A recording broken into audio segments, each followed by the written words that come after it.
Kapayapaan at mapagpalang araw sa mga ating lahat.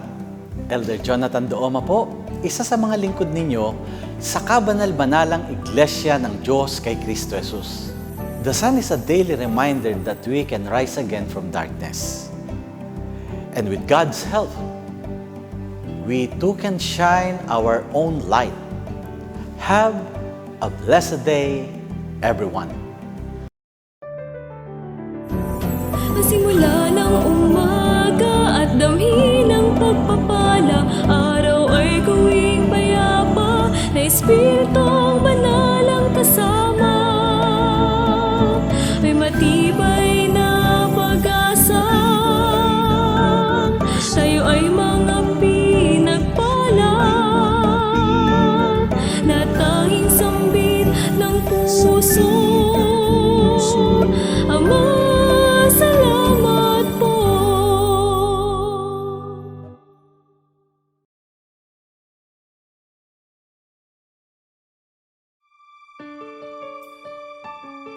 A blessed day to all, isang pinagpalang araw sa inyong lahat. Ang daily reflection natin sa araw na ito na mula sa aklat na Love Notes ay mula sa Philippians chapter 4 verse 4 na ganito ang sinasabi. Be glad in the Lord at all times. Again, I say, be glad. In whatever situations we are in, whether it be difficult and troubled times or in good and pleasant times, stay with the Lord. We know and we are certain that His plan for us is to prosper us and to give us abundant life. We don't know what happened next in all situations, but God knows. He directs everything. Let us wait for the Lord and see His mighty hand turn the events for our benefit. Be glad. Choose to be happy. We have all the reasons to be glad. Christ Jesus is our Lord God.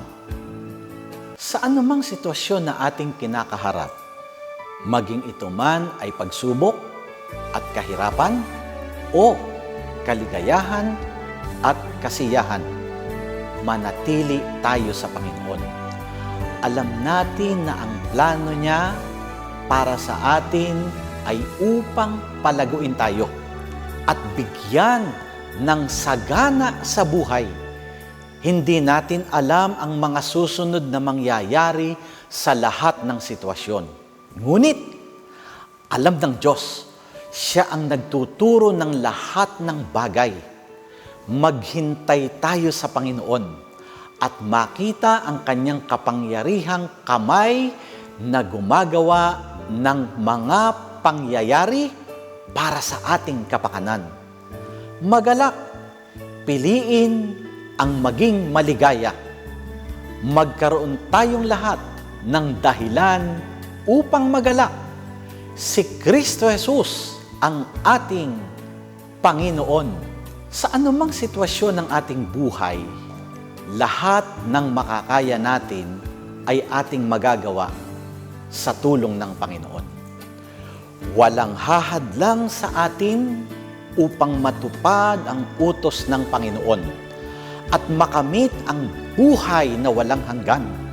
Sabay-sabay nating panoorin ang The New Jerusalem Choir sa kanilang awit na lahat ng bagay ay aking magagawa.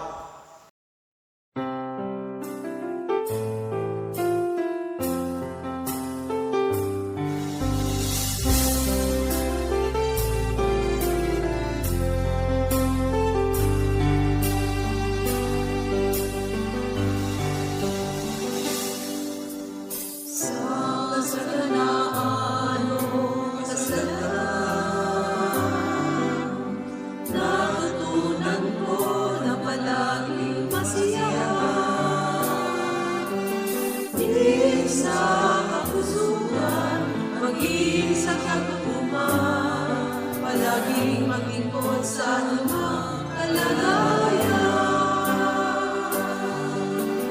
Natutunan ko ang mga pagkakataon.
A blessed day to all. Kayo po ay kasalukuyang nanonood ng programang ipinaglilingkod ng kabanal-banalang Iglesia ng Diyos kay Kristo Jesus.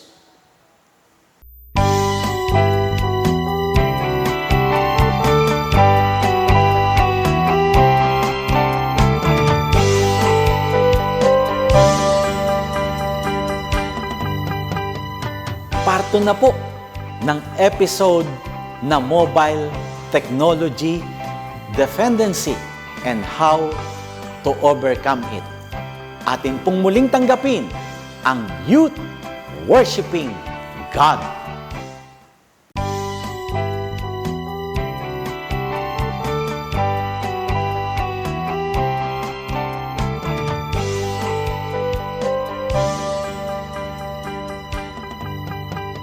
Kapayapaan po ang sumaating lahat. Ako po ang inyong lingkod, kapatid na Andrea Borja. Muli po ninyong matutunghayan ang isa na namang makabuluhang pagtatanghal ng segment na ito na pinamagatang Youth Worshiping God. Ang episode na ito na aming ipaglilingkod ay ang pagpapatuloy ng ating pagtalakay sa technology dependency and how to overcome it.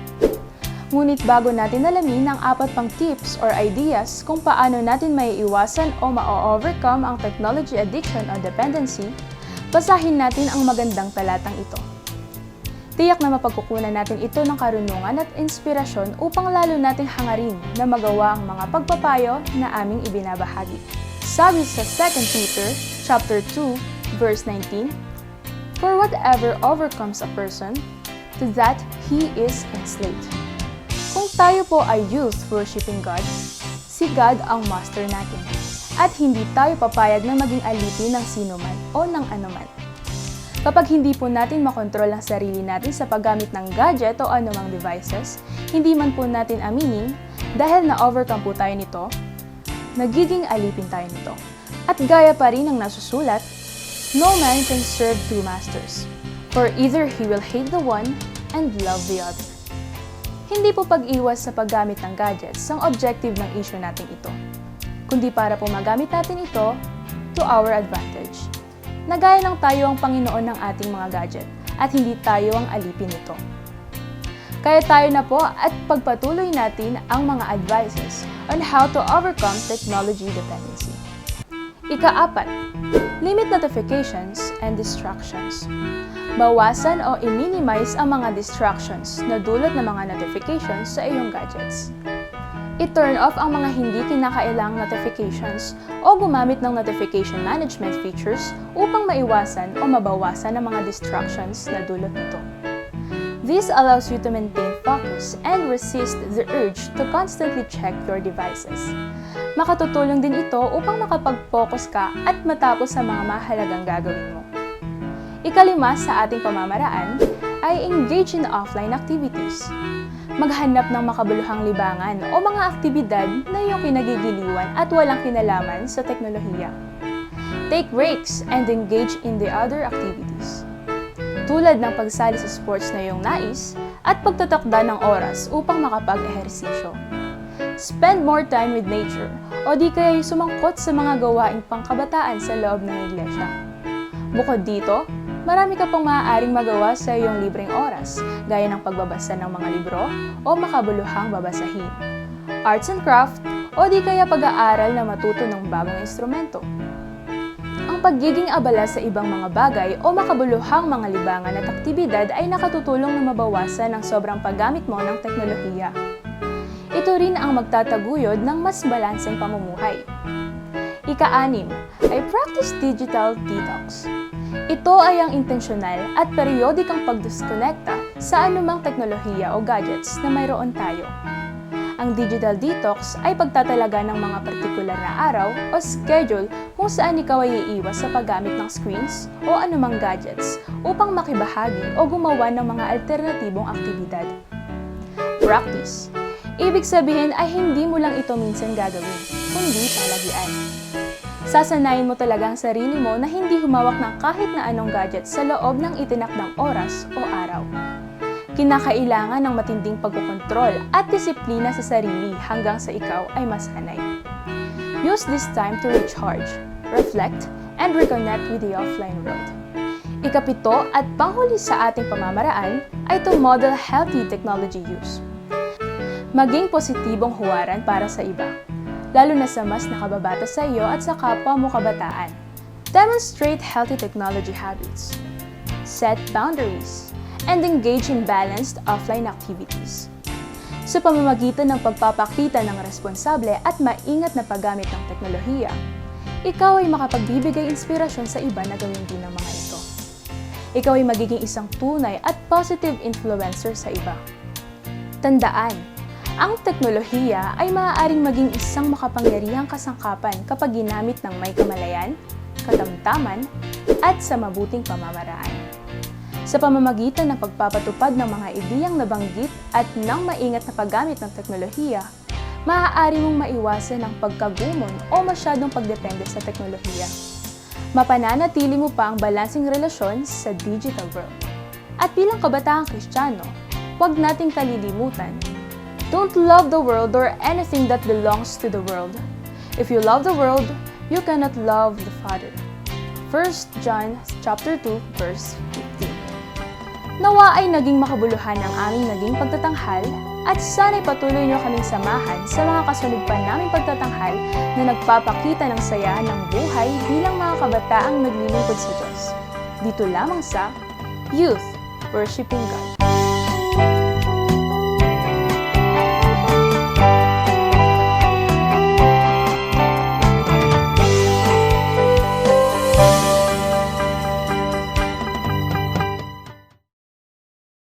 Maraming salamat po sa pagtangkilik ninyo sa pagtatanghal natin ng Blessed Day sa araw-araw. Maligayang panunood po dyan sa mga kapatiran natin sa kabanal-banalang iglesia sa Region 4A, sa probinsya ng Cavite, ng Laguna, ng Batangas. Ang kanilang lingkod ng rehiyon ay ang matandang kapatid na Gamaliel Q. Pascual. Maraming salamat po sa lahat ng mga kapatid. Tuloy-tuloy po na nag-share ng link ng ating live telecast tuwing alas 6 ng umaga. Rewatchable naman po. At sa lahat ng mga nanonood na hindi pa namin kakilala, pero kaibigan na po dahil lagi kayong nanonood. Sumain niyo nawa ang biyaya ng Panginoon sa panibagong araw na ito. At nawa ay makasama namin kayong muli sa pagtatanghal ng programang Blessed Day. Sa bahagi pong ito, inaanyayahan ko po kayo na sumama sa isang panalangin, ating pong pasalamatan ng Panginoon at ipagtagubilin ang panibagong araw na ito na ating lalakaran. Manalangin po tayo. Panginoon at aming Diyos, Ikaw na dakila, Ikaw na makapangyarihan, Ikaw na puspos ng pagpapala at pag-ibig. Ikaw ang hari na maluwalhati. Napakabuti mo sa amin, sapagkat sa umagang ito, hindi ka nagsawang turuan kami upang makita namin sa aming mga buhay kung papaano ang mga technology ay umuunlad. Ang maraming gadgets ay lumalabas sa mundong ito, lalo po naming mapahalagahan ang aming pamilya, mapahalagahan namin ang aming mga magulang, mapahalagahan namin ang aming mga anak, mapahalagahan namin ang aming paglilingkod, upang kung magkagayon, Panginoon, makita mo po kami, sama-sama ang bawat isa sa amin na naglilingkod sa iyo, pumupuri sa iyo, umaawit sa iyo, nangangaral sa iyo, nagmamalasakit sa maraming tao para sa kaligtasan ng mga kaluluwa. Panginoon, gabayan mo kami upang kung magkagayon kami ay mga mabuting maging kasangkapan sa aming pamumuhay, sa mundong ito, sa pagtatanghal ng iyong dakilang pangalan. Makapagligtas pa kami ng mga kaluluwa na makakasama naming maglilingkod sa iyo.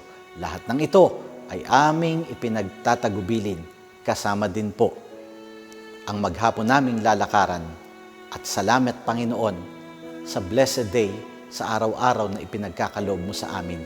Ang lahat ng ito ay aming ipinagpapasalamat. Ang lahat ng ito ay para sa iyong kapurihan. Sa pangalan mong Diyos, Kristo Jesus, na aming tagapagligtas. Amen. Maraming salamat po sa inyong pagtangkilik sa palatuntunang ito ng Kabanal-Banalang Iglesia ng Diyos kay Kristo Jesus. Kung nais po ninyong mapanood ng iba pa naming programa, mag-subscribe sa ating YouTube channel na The Most Holy Church at bisitahin ang aming Facebook fan page na MHC Media. Upang lubos po ninyong makilala ang Kabanal-Banalang Iglesia ng Diyos kay Kristo Jesus, bisitahin ang ating official website na www.mostholychurch.com.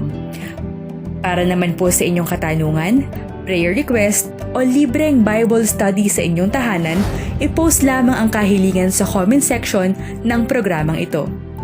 Maaari din po kayong tumawag o mag-text sa mga sumusunod na numero. Sa Smart o Talk and Text, 0909-555-5009. Sa Globe o TM, 0926-383-0454. Sa Dito SIM, 0991-419-2027. At sa landline, 8255-6949 o 8553-0946. Maraming salamat po.